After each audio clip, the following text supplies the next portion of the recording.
এখন আমার ফাউন্ডেশনটা করে নিয়েছি, আইব্রোটা ফার্স্ট আমি আইব্রো করেছি, দেন আমি ময়শ্চারাইজার ইউজ করেছি। আমি এই ময়শ্চারাইজারটা ইউজ করেছি, আপনারা যে কোনো ময়শ্চারাইজার ইউজ করতে পারবেন। এটা হচ্ছে রেনের ময়শ্চারাইজার। প্রাইমার ইউজ করেছি, যেটা হচ্ছে লোটাসের প্রাইমার জেল।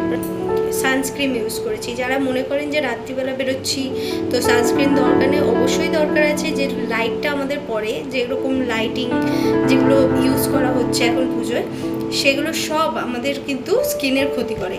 তো সেক্ষেত্রে রাত্রিবেলা, সকালবেলা এবং রাত্রিবেলা, সকালবেলা তো অবশ্যই দরকার, রাত্রিবেলাও দরকার।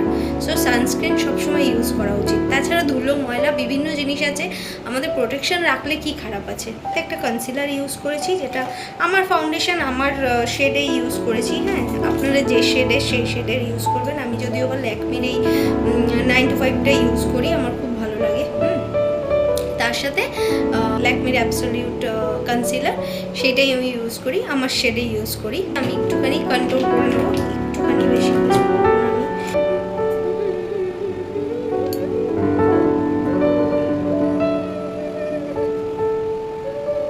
কন্ট্রোলটা এখানটা ইউজ করি, কারণ আমার গালটা খুব চওড়া, যার কারণে আমি